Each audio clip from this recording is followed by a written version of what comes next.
Okay madam. तर आज Sudhakar Katare sir आपल्याला डेटा कलेक्शन टूल मधला आणखीन एक जे टूल आहे ते इंटरव्ह्यू और चॅट्स विथ इंडिव्हिज्युअल याच्याबद्दल माहिती देणार आहेत. तरी सर्वांनी ते ऐकायचं आहे आणि काय आपल्या शंका असतील, कुठे काही बदल सुचवायचा असेल किंवा त्याच्यामध्ये काही जोड करायची असेल तर please. After his presentation the floor is open to everybody. So okay, Katare sir, over to you.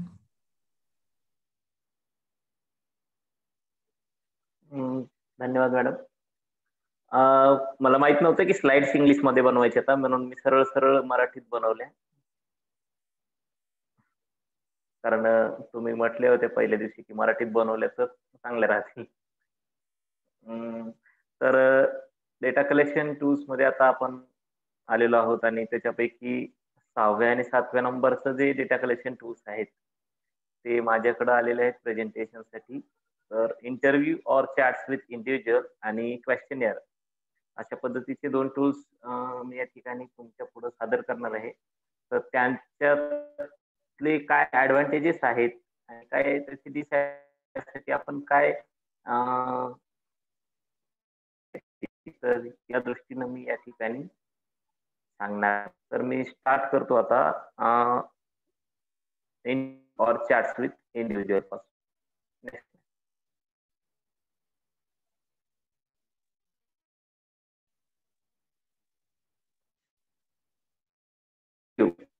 आता काल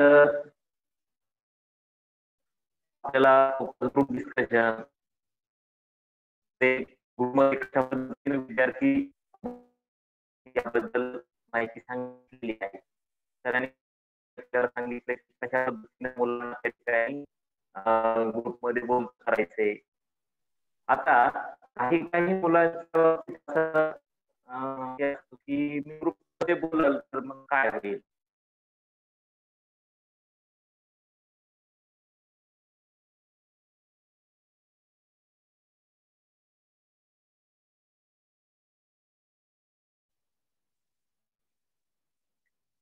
अशी शंका त्यांच्या ऑडिबल. सर आवाज ब्रेक होतोय. ओके मॅडम, एक मिनिट.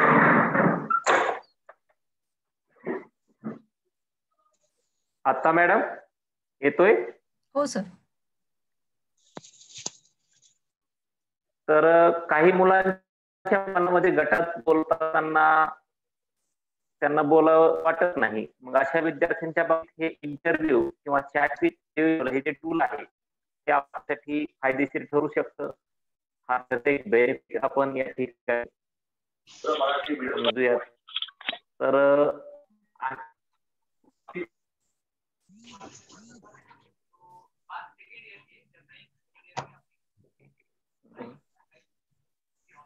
त्याच्यानंतर दुसरं बेनिफिट या ठिकाणी आपल्याला म्हणता येईल की हे इंटरव्ह्यू वापरून आपण एखाद्या विषयात खोलामध्ये जाऊ शकतो. म्हणजे त्या ठिकाणी जर आपला मुद्दा असेल की एखाद्या विद्यार्थ्याला लिंग येत नाही तर आपल्याला त्या दृष्टीने जर मुलाखतीमध्ये प्रश्न विचारले तर आपल्याला कळू.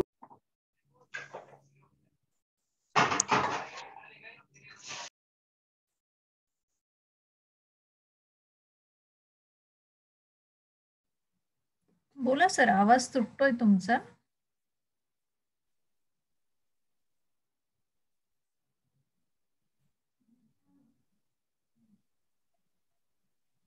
Katare sir, are you there? आवाज येतोय मॅडम आता? हा, मध्ये थांबला होता, आता येतोय. थोडे कनेक्टिव्हिटी इश्यू दिसले. तर एखाद्या विषयाचा सुद्धा आपल्याला जर अभ्यास करायचा असेल त्याच्याकडून खूप जर आपल्याला पाहिजे असेल तर आपण या ठिकाणी इंटरव्ह्यू वापरू शकतो. आणि हे आपल्याला आपल्या क्वेश्चन करायचे आपल्याला त्या विद्यार्थ्याकडून माहिती कशी पाहिजे. तर आपल्याला खरोखरच वाटत असेल की या विद्यार्थ्याला आपण वैयक्तिक बोललो तर आपल्याला फायदा होऊ शकतो. तर आपण या ठिकाणी इंटरव्ह्यू वापरायचं आहे. प्रत्यक्षात याच्यापेक्षा आहेत. ते याच्यावर काय ते बाकीचे मेंटर्स या ठिकाणी प्रेझेंट करत असताना सांगतील. Next madam.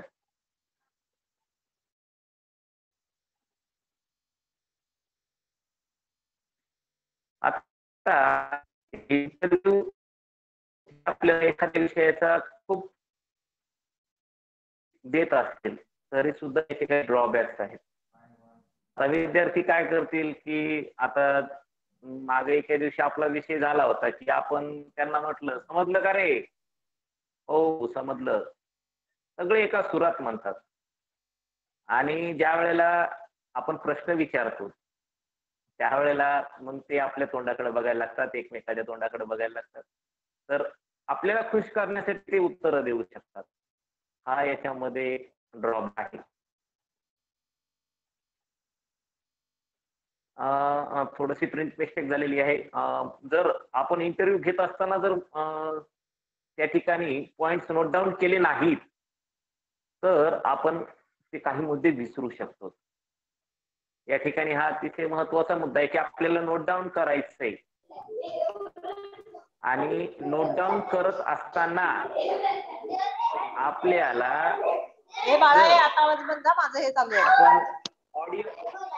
आपण ऑडिओ रेकॉर्डिंग वापरलं किंवा आपला वहीन पेन हे जरी वापरलं तर वहीन पेन वापरण्यामध्ये काय होऊ शकते की तुम्हाला पूर्ण वाक्य तर लिहिता येणार नाही. मग काय करायचं, छोटे छोटे त्याच्यातले महत्वाचे मुद्दे त्या ठिकाणी नोट डाऊन करायचे आणि मग ज्यावेळेला त्याचा इंटरव्ह्यू संपेल त्यावेळेला एक तर त्या मुद्द्यांचं सेंटेन्स बनवून ठेवा किंवा रेकॉर्डिंग केली तर तिथं सगळ्यात चांगला पर्याय, कारण तुम्ही काहीच विसरणार नाहीत. आणि मग एकदा त्याचे मुद्दे तुम्ही लिहून काढले की तुमचं मनावर राहील ते की ती रेकॉर्डिंगचं काय करायचं नाही का. तर या पद्धतीनं मुलाखत घेत असताना महत्वाचे मुद्दे त्याच्या बोलण्यामध्ये येणारे त्या ठिकाणी लिहून ठेवायची.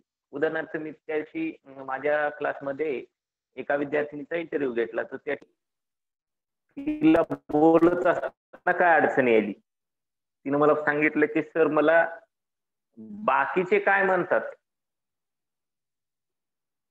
म्हणजे मला असं भीती वाटते म्हणली की मला बाकीचे काहीतरी म्हणतील आणि त्याच्यामुळे मग मी बोलत नाही. तिच्या मनामध्ये काय आहे, भीती आहे, बाकीचे विद्यार्थी काहीतरी म्हणतील, या गोष्टी तिच्या मनामध्ये आहेत. तर असा मुद्दा मी त्या ठिकाणी नोट डाऊन केल्यानंतर तिचं वाक्य बनवून ठेवलं. आता तुम्ही जर का ऑनलाईन इंटरव्ह्यू घेणार असाल मोबाईल वरून विद्यार्थ्याचा तर रेकॉर्डिंगचा ऑप्शन नंबर 1 आहे आणि मुद्दे लिहून ठेवायचे आहेत. पुढे जाऊया आपण पुढच्या स्लाइड कडे.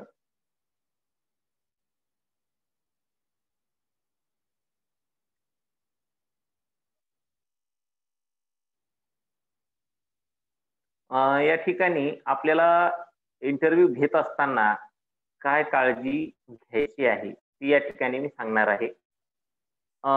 ज्यावेळेला आपण मुलाखतीला प्रत्यक्ष सुरुवात करणार आहोत त्या अगोदर आपले प्रश्न तयार असायला हवेत. आपण त्या ठिकाणी इंटरव्ह्यू सुरू करायचा आहे आणि मग प्रश्न बनवतो असं नाही जमणार. तुम्हाला काय प्रश्न विचारायचे आणि तुमचे प्रश्न हे तुमच्या एक्सप्लोरेटरी क्वेश्चनला अनुसरून असायला हवेत. बऱ्याचदा काय होतं की आपण प्रश्न विचारतो मग त्या प्रश्नाला अनुसरून उपप्रश्न सुद्धा तयार असायला पाहिजे त्या विद्यार्थ्याकडून काही माहिती आणखीन खोलात जाण्यासाठी. बरं, हे करत असताना नेमका मुद्दा असा येतो की आपल्याला त्या विद्यार्थ्यांकडून नवीनच काहीतरी माहिती कळते. मग अशा वेळेला आपल्याला तिथल्या तिथं सुद्धा काही प्रश्न तयार करता यायला हवे जे की त्या नवीन मुद्द्याच्या बाबतीमध्ये जी काही नवीन माहिती त्याच्याकडून यायली त्याच्या बाबतीमध्ये सुद्धा आपल्याला थोडंसं त्याच्याकडून आणखीन जाणून घेता आलं पाहिजे.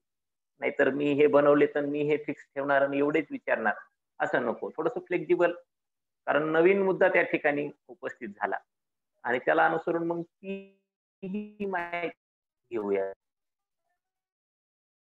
मुद्दे नोंदवून ठेवायचे, रेकॉर्डिंग करायची, विद्यार्थ्यांना ओपन एंडेड प्रश्न दिले त्याला ठिकाणी तू चांगल्या पद्धतीनं आपल्याला उत्तर देऊ शकतो. नाहीतर आपण त्याला जर का व्हर्बल क्वेश्चन जर विचारले, do you like English, yes, संपला विषय, संपला. म्हणजे त्या ठिकाणी त्याच्याकडून एका शब्दात उत्तर आलं. आपल्याला त्याला थोडा वेळ दिला, त्या ठिकाणी त्याच्याकडून उत्तर अपेक्षित, मोठा उत्तर अपेक्षित केलं, असे प्रश्न जर बनवले WH टाईप, तर आपल्याला त्या ठिकाणी त्याच्याकडून आणखी माहिती मिळू शकते. आता मुलाखतीचा वेळ आणि दिनांक जर आपण अगोदर ठरवायचा आहे, फिक्स ठेवायचा, म्हणजे विद्यार्थी त्या ठिकाणी तयारीत राहतील. आता बऱ्याचदा काय होतं की इंटरव्ह्यू म्हणलं की आपल्याला सुद्धा घाबरल्यासारखं होतं. मग तिथं लहान लेकरं येतं, मग त्यांना थोडस कम्फर्टेबल वाटेल असं वातावरण त्या ठिकाणी अगोदर तयार करायचे, म्हणजे त्यांना त्या ठिकाणी अवघडल्यासारखं होणार नाही. मला वाटतं की मुलाखतीच्या बाबतीमध्ये एवढे मुद्दे आपल्याला समजले असतील. आता आपण पुढच्या टूल कडे जाऊया, जे की आहे क्वेश्चनर. जर याच्या बाबतीमध्ये काही क्वेश्चन्स असतील तर आपण नंतर डिस्कस करूया, किंवा आणखीन काही सुधारणा याच्यामध्ये असतील तर यू आर वेलकम. आता क्वेश्चनर हे जे टूल आहे, हे टूल आपल्यापैकी सगळ्यांच्या डोक्यात डेटा कलेक्ट करायचा म्हणलं की पहिल्यांदा आलेलं आहे. आता का आलेलं असेल याचं उत्तर बेनिफिट मध्ये आहे. Yes madam, next slide. आता याचं उत्तर इथं आलं बघा. कमी कालावधीत जास्त विद्यार्थ्यांची एखाद्या विषयावर मत जाणून घेण्यासाठी. आता विद्यार्थ्यांची असं मी म्हटलंय, तुम्ही क्वेश्चनर पालकांसाठी, कलिगसाठी सुद्धा वापरू शकतात. त्याच्याबद्दल म्हणजे फक्त मी एक विद्यार्थ्यांचा या ठिकाणी तंत्राचा उपयोग, ते थोडस प्रिंट मिस्टेक, उपयोग या ठिकाणी आपण करू शकतो. आता आणखीन काय उपयोग आहे याचा? कमी कालावधीमध्ये जास्त विद्यार्थ्यांकडून आपल्याला माहिती मिळाली एखाद्या विषयाला अनुसरून, मग या ठिकाणी विद्यार्थ्यांची मतं जी आहेत ती सुद्धा आपल्याला पडताळता येतात की किती विद्यार्थ्यांना. समजा मला एक प्रश्नावली बनवायची की माझ्या विद्यार्थ्यांना कोणत्या ऍक्टिव्हिटीज आवडतात. मग त्या ठिकाणी मी बनवलं की रोल प्ले, त्या ठिकाणी नंतर एखादं पिक्चर डिस्क्रायबिंग असेल, इंटरव्ह्यू असेल. मग त्या विद्यार्थ्यांना सांगितलं की तुम्हाला ज्या ऍक्टिव्हिटीज आवडतात तिला टिक करा किंवा त्यांना टिक करा. तर मला लगेच कळेल की 10 पैकी माझ्या 5 विद्यार्थ्यांना त्या ठिकाणी रोल प्ले आवडतो, 3 विद्यार्थ्यांना पिक्चर डिस्क्राईब करायला आवडतं, 2 विद्यार्थ्यांना माझ्या इंटरव्ह्यू आवडतो. म्हणजे मला लगेच त्या ठिकाणी विद्यार्थ्यांची मतं पडताळून पाहता आली की मग मला लगेच त्या ठिकाणी कळालं की अरे गडे, माझ्या वर्गातील 50% विद्यार्थ्यांना रोल प्ले आवडतो, म्हणजे त्यांना या ठिकाणी रोल प्ले ही ऍक्टिव्हिटी जास्तीत जास्त विद्यार्थ्यांना आवडत असल्यामुळे आपण तिच्यामध्ये तिला जास्त घेऊया, हे मला कळलं. आता ही ही टूल आहे क्वेश्चनर, हे चांगलं टूल आहे, मात्र याच्यामध्ये काही ड्रॉबॅक्स आहेत. ते नेम कोणते ते आता मी अगदी थोडक्यात माझे मत या ठिकाणी मांडत आहे.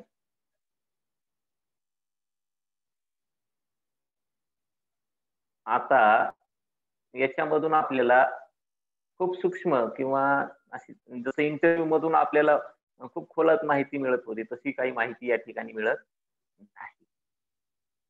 आता विद्यार्थ्यांना रोल प्ले आवडतो, परंतु का आवडतो, का नाही, का त्याच्यात भाग घेतात, त्याच्यातलं नेमकं काय आवडतं, ह्या गोष्टी ते या ठिकाणी मांडूच शकणार नाही. आता हा या क्वेश्चनरचा एक ड्रॉबॅक आहे. म्हणजे मला फक्त विद्यार्थ्यांकडून त्यांना जे पर्याय दिलेले आहेत त्या पर्यायामधलीच माहिती या ठिकाणी मिळू शकणार आहे. आता क्वेश्चनर बनवणं हे थोडस वेळ खाऊ काम, आपल्याला विचार करावा लागतो आणि टू द पॉइंट आपल्या एक्सप्लोरेटरी क्वेश्चनशी निगडीत क्वेश्चनर बनवणार आहोत म्हणल्यानंतर आणखीन थोडस त्याला वेळ द्यावाच लागतो. तर मला वाटतं की हे 3 ड्रॉबॅक्स जर सोडले तर क्वेश्चनेअरचा फायदा आपल्यापैकी बरेच जण घेणार आहेत. आता हा फायदा घेत असताना फक्त मी पुढे जी प्रिकॉशन्स सांगणार आहे तेवढी करा. Yes ma'am. नेक्स्ट. तर बघा आता आता कोणती काळजी या ठिकाणी आपण घेऊ शकतो, तर साधे सरळ गोंधळ निर्माण न करणारे प्रश्न विद्यार्थ्यांना विचारा. बऱ्याचदा असं होतं की मी काहीतरी खूप मोठं आणि खूप लांबलचक प्रश्न काढलाय म्हणजे चांगला आहे, अशी आपल्या मनामध्ये एक धारणा झालेली असते. मला हे नोकरीला लागल्या लागल्या तसंच वाटायचं की खूप मोठा प्रश्न काढला म्हणजे खूप मोठं काम केलंय मी. पण नंतर नंतर जसं दिवस जायला लागले तसं तसं कळायला लागलं, अरे याच्यात मुलं गोंधळून जातात. त्यांना प्रश्नच कळत नाही. त्याच्यामुळं योग्य शब्दामध्ये त्याला समजेल अशा शब्दांमध्ये आपल्याला त्याच्याकडून रिस्पॉन्स मिळवायचा आहे आपल्या एक्सप्लोरेटरी क्वेश्चनच्या संदर्भात. त्याच्यानंतर मी तुम्हाला सांगितलं की बहुपर्यायी प्रश्न आपण जास्त वापरतो. पण याच्या जोडीला जर आपण ओपन एंडेड क्वेश्चन सुद्धा वापरले, तर त्या ठिकाणी विद्यार्थ्याची मतं आपल्याला त्या ठिकाणी लेखी स्वरूपामध्ये सुद्धा कळू शकतात.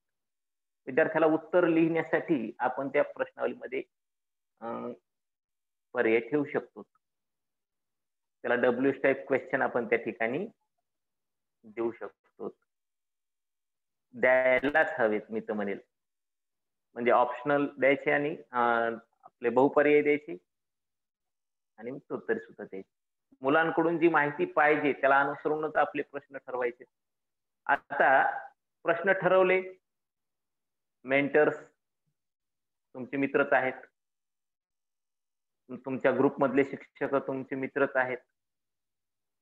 तुमच्या शाळेवरले शिक्षक तुमचे मित्र आहेत. त्यांना दाखवा. काही नाही. काही कमीपणा नाही किंवा जास्त मोठेपणाही नाही. तर तुम्ही काय केलं ते दाखवा तुमच्या मित्रांना आणि त्यांच्याकडून त्याच्यावर अ, हे मागून घ्या, की बाबा हे कसं झालंय? मला या प्रश्नाबद्दल माहिती पाहिजे आणि ते व्यवस्थित झालंय की नाही? तुम्हाला ते नक्कीच त्या ठिकाणी त्यांचा अभिप्राय देतील. आता हा एक पर्याय झाला तुमची प्रश्नावली तपासून पाहण्याचा. आणखीन एक पर्याय म्हणजे काय? समजा मी प्रश्नावली बनवली आहे 5वी विद्यार्थ्यांसाठी. मग ती 6वी-7वी विद्यार्थ्यांना तुमच्याकडे 6वी-7वी वर्ग असेल 6वी-7वी विद्यार्थ्यांना द्या. नाहीतर 4थीच्या काही हुशार विद्यार्थी बोलवा. त्यांना ते प्रश्न द्या. बघा त्यांच्याकडून काय उत्तरं निघतात ते. तुम्हाला जे उत्तरं अपेक्षित आहेत त्या ठिकाणी त्या पद्धतीनं उत्तरं निघतात की नाही, हेही या ठिकाणी आपल्याला पाहता येईल. आणि मग तुमच्या लक्षात येईल की तुमचे प्रश्न योग्य उत्तराकडे जातात. तर मला वाटतंय की ह्या गोष्टी आपण जर पाळल्या तर क्वेश्चनेअर तुम्ही छान पद्धतीने बनवू शकाल आणि जास्तीत जास्त मेंटीज जे आहेत, मेंटर्स जे आहेत, ते याचा प्रभावीपणे वापर करू शकतील. Thank you madam. Thank you so much Katare sir. Very elaborative and very काय म्हणतात ना, एकदम सिम्पल अँड गुड. मराठीमध्ये असल्यामुळे अधिक इफेक्टिव्ह. सर्वांनी याच्यावरती आता चर्चा करायची आहे. इंटरव्ह्यू आपल्याला जे मुलांसोबत घेऊन डेटा कलेक्शन करायचं मेथड तुम्हाला जी सांगितली सरांनी, त्याच्यामध्ये काही शंका असतील तर आधी विचारू आणि मग पुढच्या क्वेश्चनियरला आपण जाऊ. तुम्हाला काही वेळ देते. पुन्हा एकदा तुम्हाला हे इंटरव्ह्यूचे काही स्लाइड्स बघायला देते. मॅडम एकेका स्लाइडवर चर्चा झाली तर आणखी बरं होईल, म्हणजे ती स्लाइड डोळ्यासमोर राहील आणि मग बोलता येईल सगळ्यांना. बोला ना. हे काय बेनिफिट्स आहेत आणि ड्रॉबॅक्स आहेत. मी तुम्हाला सगळं दाखवते एकदा आणि मग तुम्हाला पुन्हा साकल्याने विचार करता येईल. मग तुम्ही जी म्हणाल ती स्लाइड आपण घेऊया.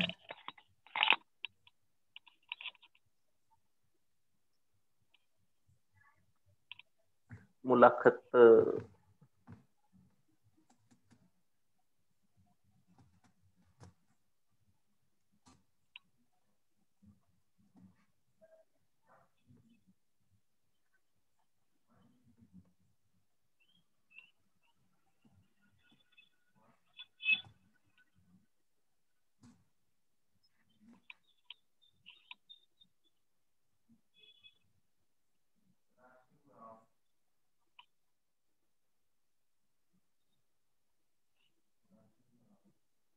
या स्लाइडवर मला एक बोलावंसं वाटतं मॅडम.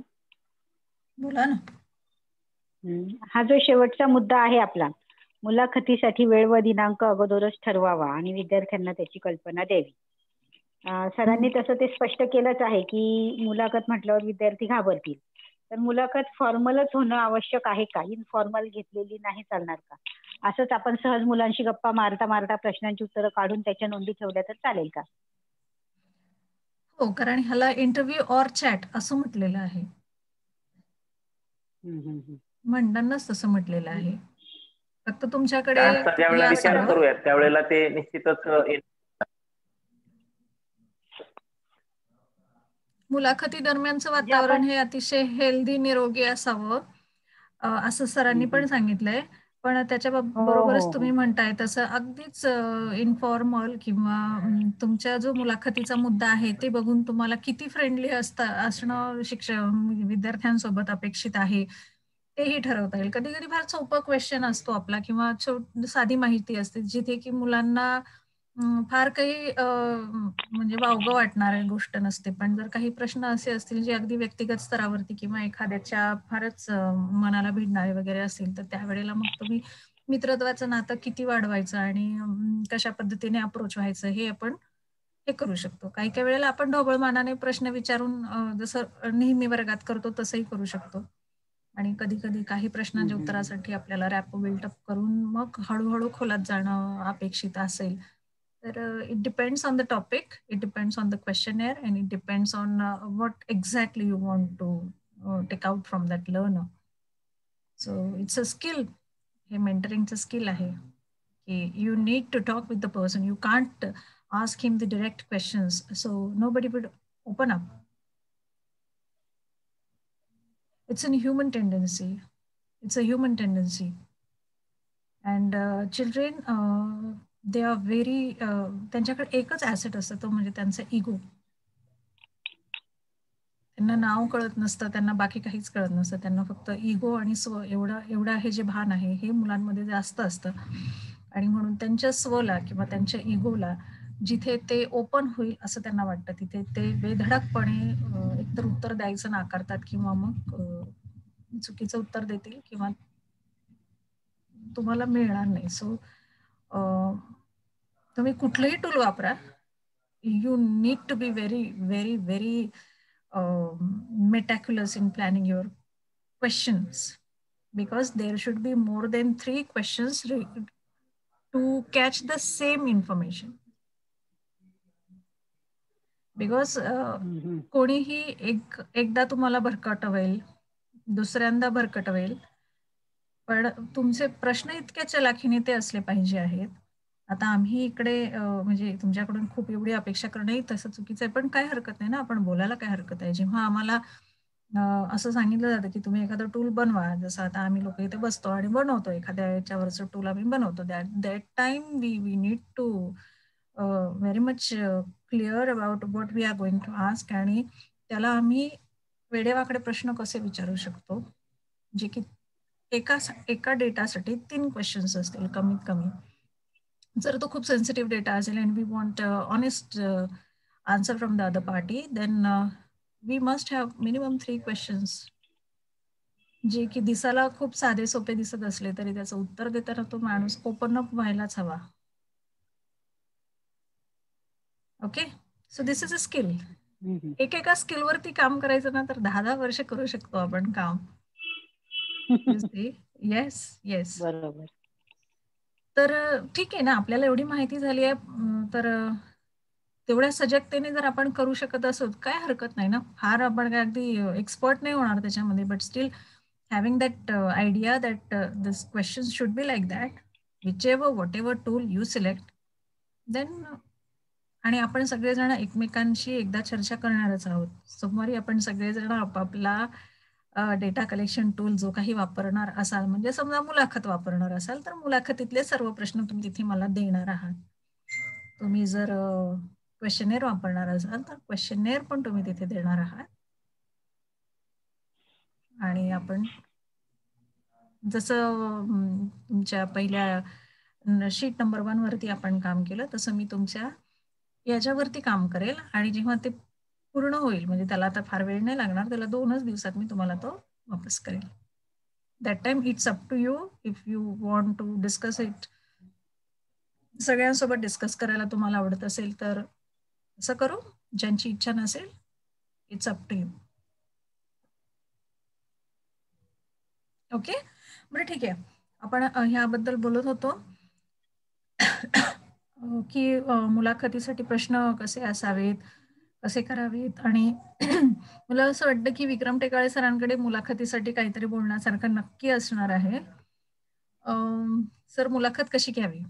टेकाळे सर.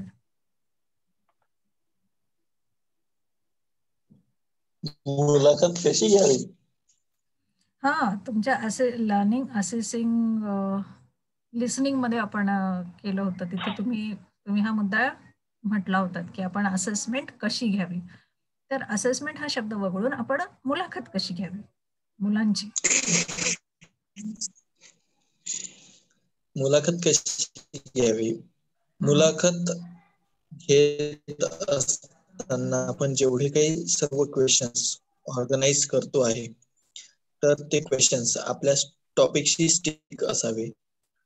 इंटरव्ह्यूवी आणि इंटरव्ह्यूवर हे दोनही लोक त्याच्याशी म्हणजे त्या लोकांना पूर्णतः आपण कुठल्या मुद्द्यावरती मुलाखत घेत आहोत आणि देणाऱ्यालाही हे पक्क माहिती असावं की आपण कुठल्या मुद्द्यासाठी ही मुलाखत देत आहोत, की जेणेकरून प्रश्न विचारणारा आणि उत्तर देणारा व्यक्ती त्या विषयापासून दुसरीकडे भरकटणार नाही, हे त्याच्यातून होऊ शकेल. सो आणि मुलाखत घेत असतानाचे प्रश्न अतिशय एवढेही जास्त नसावेत की उत्तर देणारा व्यक्ती तो काय म्हणतो, तो कंटाळून जाईल त्याला. ओके, प्रश्न विचारायला काही वाटत नाही, परंतु उत्तर देणारा कंटाळून जाईल. आता सांगा मला, एका मुद्द्यासाठी आपल्याला 3 प्रश्न हवे आहेत, तर कसे काढणार बरं? एका मुद्द्यासाठी आपण 3 प्रश्न असायला हवेत, जे की समजणार पण नाही समोरच्याला. हे म्हणजे जसं आहे ना, अरे तुझं नाव काय, नाहीच बोलत आहे तो. मग त्याच्यासाठी दुसरा एखादा प्रश्न टाकला की तुझं नाव फलाना फलाना आहे ना, तरी पण नाही बोलला तो. आता मला तिसरं नाही सुचत आहे, but the thing is that की we need to have the third question ready so that the other person have to have, त्याने त्याला ते उत्तर द्यायलाच हवंय. ठीक आहे ना? सो मग आता आपल्याला 5च प्रश्न म्हणजे आपल्याला 5 मुद्दे घ्यायचे आहेत किंवा 3 मुद्दे घ्यायचे आहेत. तर 3 मुद्द्यांसाठी तुम्हाला 3-9 प्रश्न तयार करायला हवे आहेत. ते 9 प्रश्न असे असायला हवे आहेत की ज्याच्यामधून किमान एका प्रश्नामध्ये 2-2 प्रश्नांची उत्तर आपल्याला मिळतील. नाहीतर असं नाही होणार की नावासाठी, आता जसं मी स्पेसिफिकली सांगितलं की नावासाठी हे 3 प्रश्न, तसं प्रत्येक ह्याच्यासाठी असे 3 प्रश्न नाही करता येणार. मग त्याच ह्याच्यामध्ये आपल्याला 2 डेटा मिळाला पाहिजे, 2 प्रकारची उत्तरं मिळाली पाहिजेत. मला काय म्हणायचं हे तुम्हाला समजतंय, फक्त मला ते नीट समजावून नाही सांगता येते असं मला वाटतंय. पण असो, मी विषयाला टच केला आहे आणि याच्यामध्ये करता येण्यासारखं भरपूर आहे. आपल्याला जितकं जमेल तेवढं आपण निश्चित करूया. तर जसं विक्रम सर म्हणाले, येस सर, म्हणजे त्या क्वेश्चन्सला आपण प्रोबिंग क्वेश्चन्स म्हणू शकू का? या, ऑफकोर्स उपप्रश्न. पण मग ते इंटरव्ह्यूच्या वेळेला, इथे इंटरव्ह्यू आहे क्वेश्चनेअर साठी. आपण ऑलरेडी ते वापरलंच आहे ना मॅडम, एकमेकांचे इंटरव्ह्यू घेतले सुरुवातीला तेव्हा. काय वापरलंच, इंटरव्ह्यू स्किल वापरलंच होतं जेव्हा आम्ही मेंटी आणि मेंटॉरचा रोल प्ले करून इंटरव्ह्यू घेत होतो एकमेकांचे. सॉरी, माय फॉल्ट. मी क्वेश्चनेअर मध्ये पण मध्येच घुसले की क्वेश्चनेअर तुम्ही जे तयार करताना, तर त्यावेळेला इथे इंटरव्ह्यूच्या वेळेला आपल्याला काहीच मर्यादा नसते. आपण म्हणजे पटकन शब्द बदलू शकतो, समोरच्याच्या बघून आपण आपलं हे पण बदलतो, काठिण्य पातळी वगैरे पण बदलतो. आपण पुन्हा 3दा तो प्रश्न रिपीट करून त्याला वेगवेगळ्या भाषेत सांगतो आय एम सॉरी, क्वेश्चनेअर म्हणायचं होतं मला. हे थोडंसं दोन्ही मिसळ झाली माझ्याकडून. तर क्वेश्चनेअर साठी मी बोलत होते की तुम्ही क्वांटिटेटिव्ह आणि करणार तर क्वालिटेटिव्ह डेटा कलेक्ट होऊ शकतो असं त्याच्यामुळे मग क्वेश्चनेअर मधून. मला असं म्हणायचंय की मग क्वेश्चनेअर तयार करणं हे जरा जास्त जिकरीचं होतं. आता माझ्याकडे ना, मी आयनेटला गेले होते हैदराबादला. तिथे जे जेसन अँडरसन होता त्याने एक क्वेश्चनेअर दिला होता मला. हा आहे तो क्वेश्चनेअर. वाचता येतंय का तुम्हाला? दिसतंय का? हे टायटल दिसतंय त्याचं क्वेश्चनेअर? टायटल दिसतंय? कन्सेप्शन्स ऑफ असेसमेंट क्वेश्चनेअर. हा, तर ते ना एवढं आहे.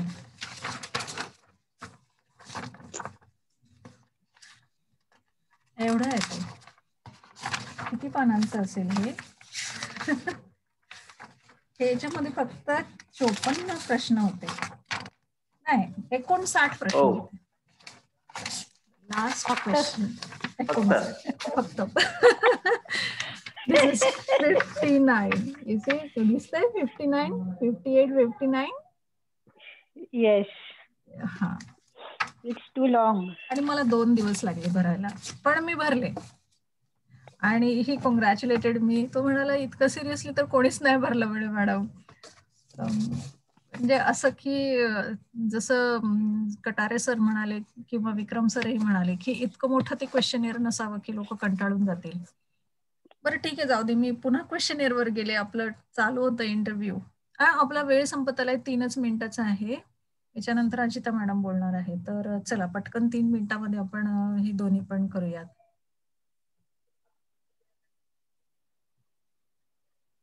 काही बोलायचं आहे ह्याच्यात आणखी? जसं की प्रिकॉशन्स आहेत. सरांनी खूप छान सांगितलं की मुक्त उत्तरी प्रश्न विचारावेत. Interview is a great tool. Questionnaire,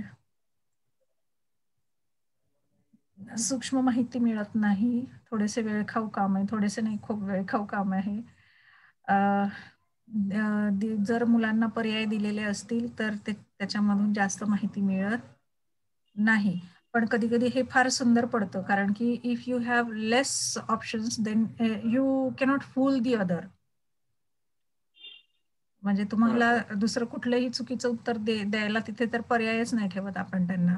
तर कधी कधी ह्याच्यामध्ये दोन्ही होतं की फार गुडीवाला असा पण फीडबॅक मिळू शकतो, कारण की ते पर्यायच नव्हता ना तिथे. तर मग त्यावेळेला एक शेवटचा पर्याय असतो की यापैकी नाही, असा एक पर्याय ठेवलेला असतो की या शब्दांपैकी एकही पर्याय नाही, असंही होऊ शकतं. मॅडम, मला एक शंका आहे, ते विचारायची होती. हॅलो, आवाज पोचतोय माझा तुमच्यापर्यंत? हो, पोचतोय सर. हा, येतोय सर. बोला. हा, आता आपण जे इंटरव्ह्यू किंवा इन्फॉर्मल चॅट विषयी बोललो, बऱ्यापैकी मला याच्यातून अशी आयडिया मिळाली की आपण जर अगदी काय म्हणतो एज्युकेटेड हायर क्लास असेल, चांगल्यामध्ये आदर्श पद्धतीचा आपण विचार करून जर बघितलं तर कल्पना दिली पाहिजे. विद्यार्थ्यांनी आपल्याला जे प्रतिसाद त्यांच्याकडून अपेक्षित आहे त्यांना कल्पना द्यायला असायला पाहिजे, किंवा अगोदर आपण जे प्रश्न विचारणार आहे ते टू द पॉइंट असले पाहिजेत. थोडस फॉर्मल इनफॉर्मल याविषयी चर्चा झाली. पण अगदीच जर लोअर क्लास असेल तर मुलांना कल्पना दिली काय किंवा न दिली काय? कारण अगदी 2री, 3री, 4थीच्या मुलांचं वय जे आहे त्यांना आपण सांगितलं या वेळेला आपली मुलाखत आहे, तर बऱ्याचशा मुलांचं तर असं आहे की 1ली, 2रीचा जर क्लास असेल तर त्यांना मुलाखत म्हणजे काय हे कळायलाच बराचसा कालावधी जातो, किंवा त्यांना त्याचं गांभीर्य किंवा बाकी गोष्टी काय त्यांना माहित नसतात. किंवा आपण अगदी असं बोलताना असं म्हटलो की वातावरण ते कशा पद्धतीचं असायला पाहिजे, तर त्या एज ग्रुप नुसार आपल्याला ते डिसाईड करावं लागेल का?